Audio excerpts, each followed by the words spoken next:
Welcome to the third session for HxGN Hacks, going over Overview 360.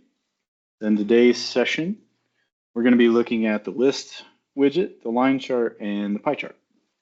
So looking at the list widget, so the list allows us to basically return so that we can see that information within the widget that we apply. For example, we have a deferred maintenance query that we're utilizing to pull back any deferred work orders.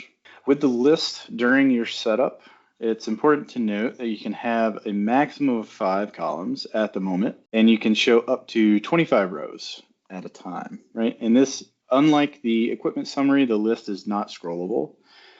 So changing the amount of rows that are visible will change the size of your list. Inside the list, you also have, if you'll notice in the bottom right, you have a drill down and a new record button. So you can essentially add items into your list from here, and the drill down will allow you to basically go to the record so that you can look at that in the data spy.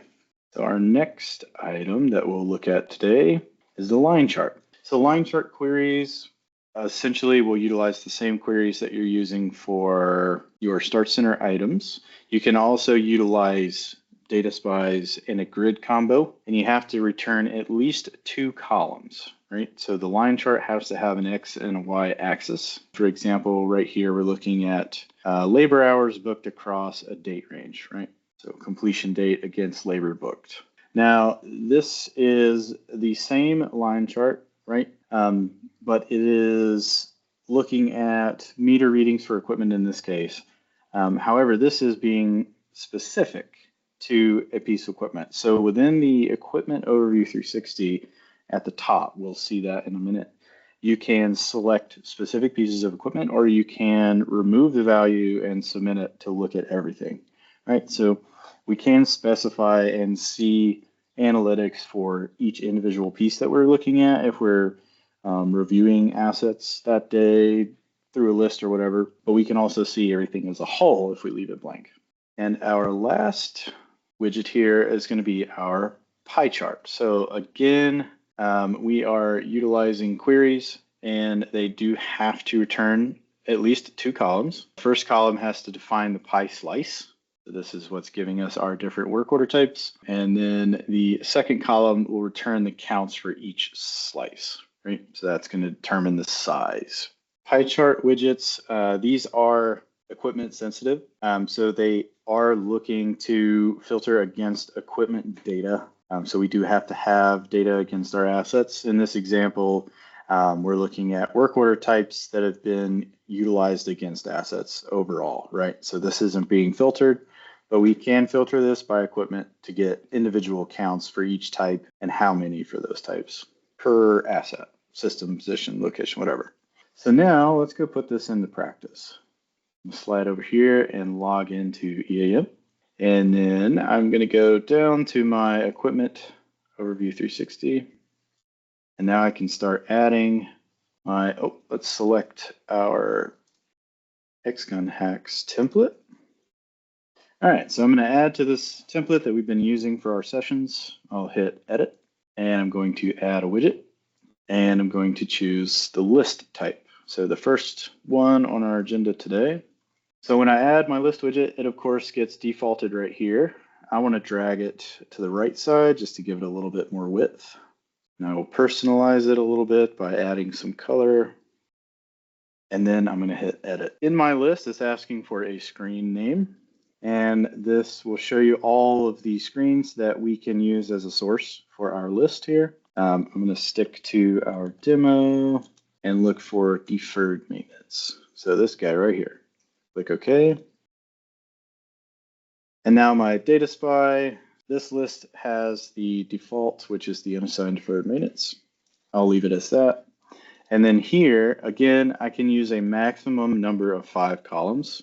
If I leave this blank, it defaults to 3, unless you have less than 3. So in this case, I'm going to default to 5. And I'm going to leave my row count blank to see how many records I have, and I'll hit Submit. Yeah, I only have 2, so there's no reason to make that bigger. So looking at the icons again, I can create a new record. So I can create a deferred maintenance record if I wanted to.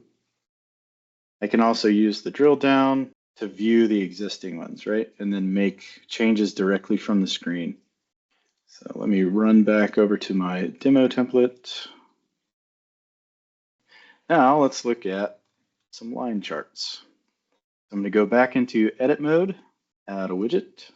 Here I'm going to choose a line chart. I'll hit submit. So here's my new widget. Add some personalization here, and then I'm going to hit edit. So in the line chart, again, I can use query or a grid specifically. With a grid, I do have to select a data spy. And notice here, again, the widget is equipment sensitive. So the query that we're using or the grid, depending on which way you want to go, does have to reference the object and the object's org at some point in the where clause, right? Otherwise, it's going to return no data. So I'm going to use a query code. And Overview 360 does have some pre-built queries that are actually really nice.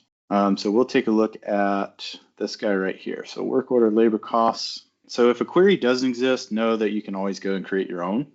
I'm just using pre-packaged ones. So I grab this query code. It automatically will title it for me. I can take this off if I want to just say work order costs. And then I can also label my X and Y axis if I want to overwrite the boiler text that's going to be given by default. Okay, so I'll hit submit here. So again, we're looking at work order costs for all equipment across this period of time, right? So for the past, it looks like 8 months or so. And then here's labor that's been recorded for those completion times. Well, months in this case. So as I said earlier, these line charts, they are equipment sensitive. So again, if I were to select equipment and I filter for a specific item, then I will get specific data back. So if I'm looking for engine 1, that only has 1 item on it. Let's see if we can find something else. How about, let's see, what's another good one? HVAC floor maybe. There we go. So now we're looking at costs for this specific piece of equipment, the HVAC. If I want to go back to looking at all equipment, I can just leave this blank, hit submit. All right, so let's add our last widget of the day. So this one will be our pie chart. Right here, submit. We'll give it a little color. And let's go ahead and edit. Query or grid. And again, it is equipment sensitive, so it has to have object and object org referenced. And let's see, we have a pretty decent one for this already made. Our work order types right there. Okay, so I'll hit OK. And again, I can change this title if I want, or I can leave it. We're already in Overview 360, so I think that's a little overkill. And then we'll hit submit. Nice, and there we go. So now we can hover over these and they'll tell us the work order types and how many. And again, if I were to filter by equipment, let's see, HVAC 04. Now I can see specific work order types for that piece of equipment. Cool. So you have a little bit of mix and match with items that are being filtered by equipment and items that are not, just to be aware of that, but it depends on how you want to build your Overview 360 template. So I'll clear out my equipment. And now we have all the items. So let's save this first. When I'm saving the template, I'm going to leave this as it is. I'm not going to change anything here, and I'm going to hit submit. Now, there's no additional feedback on your submittal, so you can just hit close. And here is our live Overview 360. So it is getting a lot of data points back now, which is looking great, Last thing to note is the color schemes that we're utilizing here for our lines and pies, along with some other items as well. These colors can actually be changed. HxGN provides a URL that we can access to look at these. And I'm actually going to pull that up to show everyone, especially if you're watching this after the fact. evo.rocks guides colors. So what we're looking at here are the available color schemes that we can choose from for our Overview 360 setup.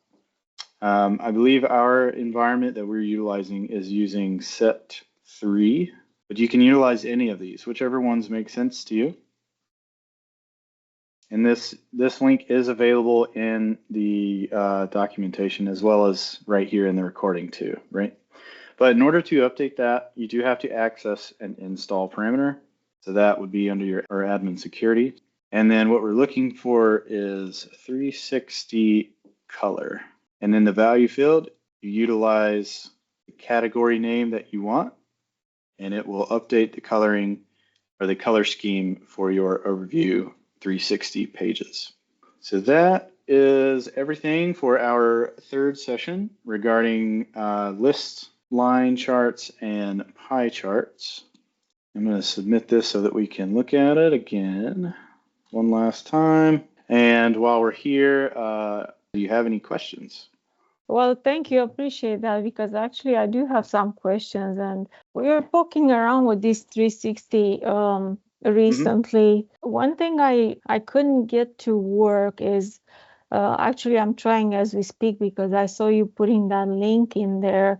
For some reason, when I drag my when I say add a new widget and I select the custom URL, it doesn't do anything. I was wondering, can you do that again, how you add the link? Yeah, so there is a little bit to that. So let's go back into edit mode.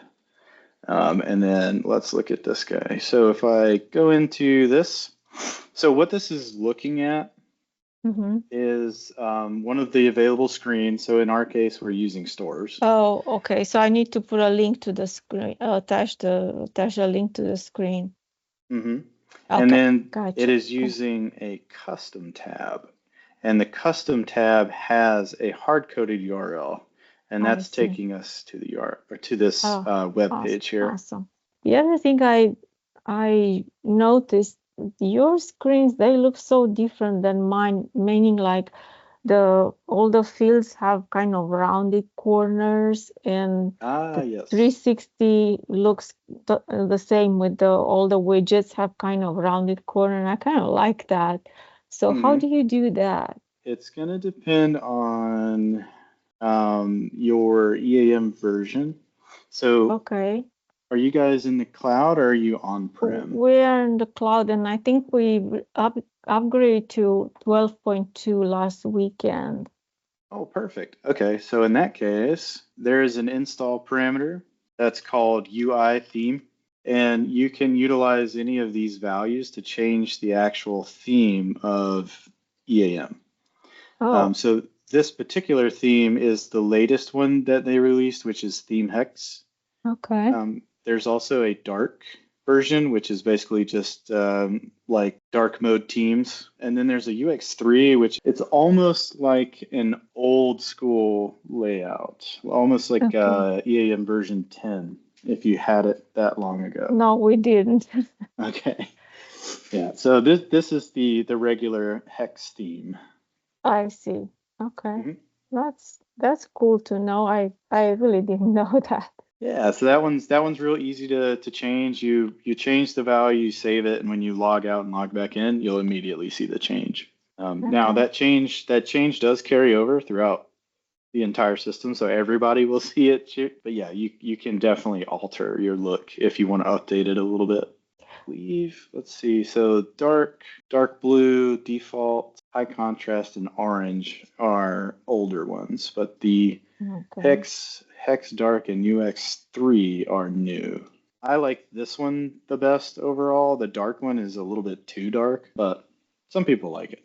If you have any questions, then by all means, feel free to reach out and we'll get you some answers. If I can't answer it, then I'll get you to the right person. I'm kind of excited because I learned about your website and these trainings and all that this morning from one of my colleagues. I said, why didn't you tell me this before? So all of these sessions that we do are recorded and we put them on our YouTube. So if you want to go back and look at any of the past overview, there's one other session and there's an intro, but it's not really worth watching. But the last session goes over the custom URL, KPI, and equipment summary. And then this one, of course, was the list, line chart, and pie chart. And then our next session is going to cover so equipment health, stacked bar charts, reporting, and then there's a few others that are specific to equipment we'll talk about.